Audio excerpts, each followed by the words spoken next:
Hello friends, Brahmamudi serial April 21 ఎపిసోడ్లో ఏం జరిగిందో చూద్దామండి.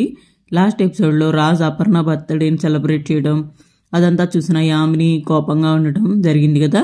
ఈరోజు అయితే రాజు ఇంటికి వచ్చిన తర్వాత వాళ్ళ పేరెంట్స్ చెప్తుందనమాట. రాజు అక్కడ గుళ్ళో ఏం చేశాడు ఏంటి అనేది చెప్తారనమాట. అండ్ అలాగే రుద్రాణి, కావ్య అండ్ అపర్ణని ఇంకా మళ్ళీ పిచ్చి వాళ్ళు చేయాలని ప్లాన్ చేస్తుందనమాట. ఈరోజు ఎపిసోడ్లో జరిగేది ఇదే. ఈ ఎపిసోడ్ ఎవరైనా కొత్తగా చూస్తున్నట్లయితే మన ఛానల్ సబ్స్క్రైబ్ చేసుకోండి. వీడియోస్ లైక్ చేయడం మాత్రం అస్సలు మర్చిపోద్దు. ఇప్పుడైతే ఎపిసోడ్లోకి వెళ్ళిపోదాం అనమాట. రాజు అపర్ణ అమ్మ బర్త్డేంది ఆవిడ గుళ్ళో ఆవిడ అపర్ణ అని చెప్పేసరికి యామిని వాళ్ళ అమ్మగారు అడుగుతారనమాట. అపర్ణ ఎవరు అని అడిగితే బావ కన్న తల్లి అనుకోకుండా కోయిన్సిడెంటల్గా గుడిలో కలిశారని యామిని చెప్తుంది. అంటే నిజంగానే ఆవిడ రామ్ గుర్తుపట్టలేదని వైదేహి అడుగుతుంది. గుర్తుపట్టలేదు, కానీ నేను ఎంత దూరం పెడదామని చూస్తే వాళ్ళు ఏదోలా దగ్గర అవుతూనే ఉన్నారు అని యామిని అంటుంది అనమాట. అది ఎలా కుదురుతుందమ్మా? 9 నెలల మోసి కన్న ప్రేమ, ఆ తల్లి పేగు తెంచుకొని పుట్టిన ప్రేమ, 25 ఏళ్ల తల్లి తన కొడుకు ప్రతిరోజు పంచిన ప్రేమ నువ్వు మధ్యలోసి దూరం చేస్తే దూరం అవుతుందా? తప్పు చేస్తున్నావు యామిని, తన ఫ్యామిలీకి తనను దూరం చేసి చాలా పెద్ద తప్పు చేస్తున్నావు అని యామిని వాళ్ళ నాన్నగారు అంటారు. అది నాకు ఇష్టమా డాడీ, నేను బావని పెళ్లి చేసుకుంటే వాళ్ళు కూడా నా వాళ్ళు అవుతారు కదా, వాళ్ళ ఇంట్లోనే కదా ఉండాల్సిందని యామిని అంటుంది అనమాట. మరి కావ్య పరిస్థితి ఏంటి అని యామిని వాళ్ళ నాన్న అడిగితే, నాకు జరిగిన అన్యాయం గురించి ఏంటి, అసలు ముందు ప్రేమలో మేమిద్దరమే కదా కలిసి మొదలు పెట్టాం, తన మధ్యలో వచ్చిన ఒక ప్యాసింజర్ లాంటిది, నాకు చావైనా బతుకైనా రామ్తోనే దానికోసం ఎంత దూరం వెళ్తాను అని యామిని అంటుంది అనమాట. ఇటుపక్క దుగ్గిరాల వాళ్ళ ఇంట్లో ఇంటి మేల్కోరే వారిని శత్రువులా చూస్తారని చెప్పి రుద్రాణి, రాహుల్ కొత్త పథకం వేసి కిందకు వచ్చి రచ్చ చేస్తూ ఉంటారనమాట. ఈ ఇంట్లో ఆడపడుచుకు లెక్క లేకుండా పోయింది అని రుద్రాణి అంటుంది. ఏదైనా ఉంటే సూటుగా చెప్పని ప్రకాశం అంటారనమాట.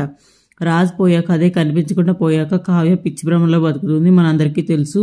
ఇంకోవైపు కొడుకు లేడనే బాధతో అపర్ణ వదిన ఆరోగ్యం పాడు చేసుకుంటుంది. ఒకరి ఆరోగ్యాన్ని మరొకరు మానసిక పరిస్థితిని పట్టించుకోవాల్సిందిగా అని రుద్రాణి అంటుంది అనమాట.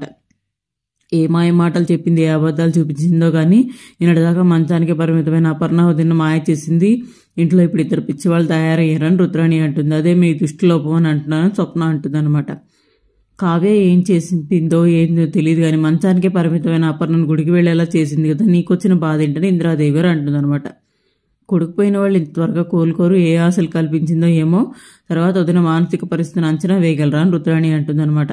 అప్పుడే అపర్ణ వచ్చి అందరికీ ప్రసాదం ఇస్తుంది అనమాట. సంతోషంగా హడావుడి చేస్తుంది. చూసు ఏంటి వదిన ఇంత సంతోషంగా ఉండే, అన్నదానం చాలా బాగా ఎలా జరిగింది అపర్ణ అంటే, అన్నదానం చాలా బాగా జరిగింది, ఇన్నేళ్ళలో ఎప్పుడు జరగనంత గొప్పగా జరిగింది, చాలా సంతోషంగా ఉందని అపర్ణ అంటుంది అనమాట. అర్థమైందా నేను చెప్పింది, ఇప్పటికైనా నమ్ముతారా అని రుద్రాణి అంటుంది అనమాట.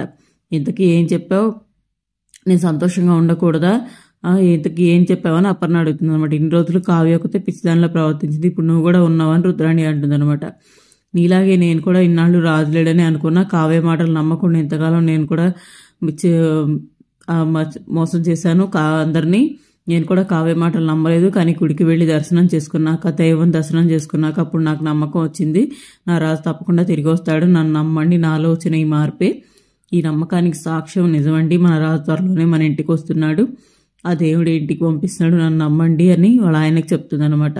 ఇంకా ఇంట్లో అన్ని శుభాలే జరుగుతాయని అపర్ణ వెళ్ళిపోతుంది అనమాట. మీ అత్తయ్య చెప్పేది నిజమా, రాజు తిరిగి వస్తాడని అంత నమ్మకంగా చెప్తుంది, ఏం జరిగిందని కావ్యని అడుగుతాడు సుభాష్.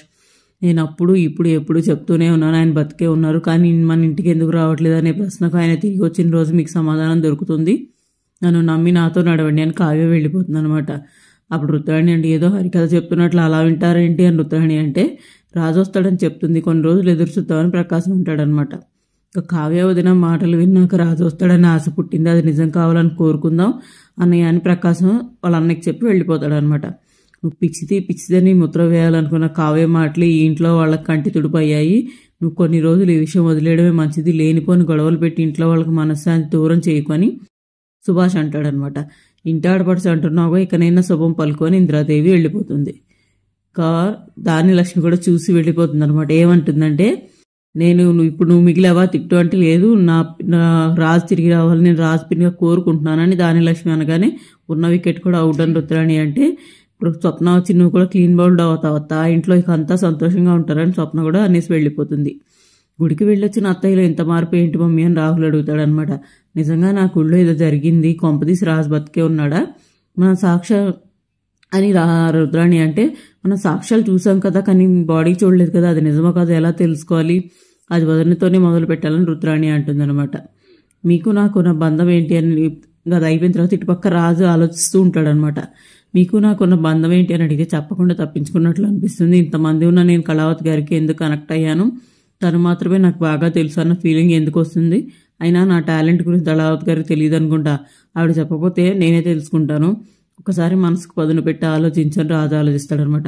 అవును, కళావతి గారు గిఫ్ట్ పంపారు కదా, దాని మీద ఆవిడకు సంబంధించిన ఏదో ఒక ఇన్ఫర్మేషన్ ఉంటుందని చెప్పి రాజు చూస్తాడు. ఆ తీరా ఆ కొరియర్ తీసి చూసేసరికి ఇదేంటి ఫ్రమ్ అడ్రస్ లేదు, ఇలా కూడా కొరియర్స్ వస్తాయా, ఒకసారి కొరియర్ వాళ్ళకి అడిగి తెలుసుకుందాం అని వాళ్ళకి కాల్ చేస్తాడనమాట. ఫ్రమ్ అడ్రస్ లేదని రాజు అడిగితే మీకు పోలీస్ డిపార్ట్మెంట్ నుంచి కొరియర్ పంపించారు, డిపార్ట్మెంట్ కావడం వల్ల ఫ్రమ్ అడ్రస్ గురించి మేము కూడా పట్టించుకోలేదని అతను చెప్తాడనమాట. గిఫ్ట్ పంపించింది కళావతి గారు, కానీ కొరియర్ చేసింది పోలీస్ డిపార్ట్మెంట్, వీళ్ళిద్దరికి ఏదో సంబంధం ఉందని రాజు అంటాడనమాట.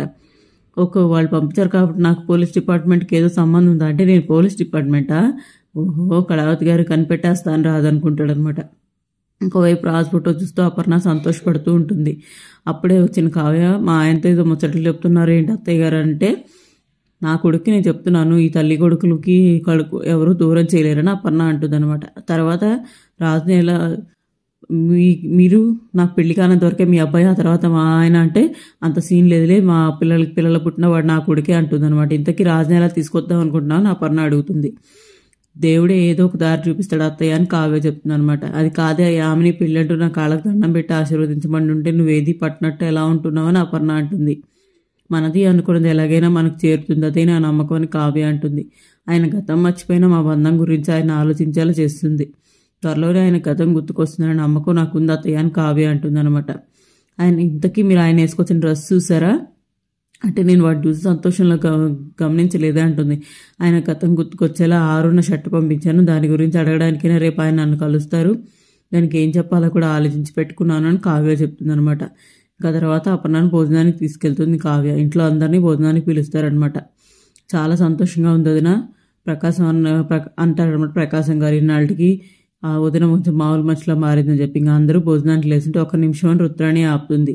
దేనికి అంటే 2 నిమిషాలు ఆగండి రుద్రాణి అంటే, ఈ 2 నిమిషాల్లో ఏం కుట్ర చేయబోతున్నామని ఇందిరాదేవి గారు అడుగుతారనమాట. రాజు గొప్పతనాన్ని స్మరించుకోబోతున్నా, ఒకసారి అలా చూడండి అని రుద్రాణి అంటే, కొంతమంది వస్తారనమాట ఆఫీస్కి సంబంధించిన వాళ్ళు. మీరేంటి ఇలా వచ్చారు, ఏదైనా సమస్య అని కావ్య అంటుంది. సమస్య కాదు, స్మరణం స్మరణం, వీళ్ళంతా మన కంపెనీలో ఎన్నో ఏళ్ళుగా పనిచేస్తున్నారు, మనం ఇచ్చిన జీతాలతో సెటిల్ అయ్యారు, దీని అంతటికీ కారణం రాజు, కానీ రాజు దూరం అయిపోయాడుగా, రాజును తలుచుకుంటూ మనలాగే వీళ్ళు కూడా బాధపడుతున్నారని రుద్రాణి అంటుంది. అపర్ణ కోసం అలా అనేసరికి రాజు చనిపోయాడు అది ఇది అనేసరికి అపర్ణ రుద్రాణిపై కోపంగా వస్తే కావ్య చేయబట్టుకుని ఆపుతుంది అనమాట. దాంతో అపర్ణ ఆగిపోతుంది. ఇంకా అది రుద్రాణి చూస్తుంది. తర్వాత ఇంటికి వచ్చిన ఇద్దరు వచ్చి బిల్స్ పెండింగ్ ఉన్నాయి, క్లియర్ చేయాలని అడుగుతారు. అలా చేయాలంటే రాజు వచ్చి సంతకం చేయాలి, లేదా రాజు చనిపోయాడని డెత్ సర్టిఫికేట్ తీసుకొచ్చి కావ్య పేరు మీద పవర్ ఆఫ్ అటార్నీ వచ్చేలా చెయ్యాలి అని రుద్రాణి అంటుంది అనమాట. కావ్యకి అధికారం ఇస్తే బిల్ క్లియర్ చేయొచ్చు అని రుద్రాణి అంటుంది. అప్పుడు ఆవిడ అంటుంది, అపర్ణ నా కొడుకు బతికే ఉన్నాడని అపర్ణ అంటుంది అనమాట. నిజంగా బతికే ఉంటే ఇంటికి పిలిపించండి, లేదంటే డెత్ సర్టిఫికేట్ మీద సంతకం పెట్టండి అని రాజు డెత్ సర్టిఫికేట్ కోసం రుద్రాణి గొడవ చేస్తుంది అనమాట. ఇంక ఈరోజు సీరియల్ అయిపోయిందండి. మరి చూద్దాం రేపు రాజుని తీసుకొస్తారా ఏంటి, కావ్య ఏం ప్లాన్ వేస్తుంది, రుద్రాణి ఎత్తుకి చిత్తు చేస్తుందా ఏంటి అనేది రేపు ఎపిసోడ్లో చూద్దామండి. ఈరోజు ఎపిసోడ్ ఇక్కడితో అయిపోయింది. ఎపిసోడ్ మీకు నచ్చినట్లయితే మన ఛానల్ సబ్స్క్రైబ్ చేసుకోండి, వీడియోస్ లైక్ చేయడం మాత్రం అస్సలు మర్చిపోతే. Thank you so much for watching.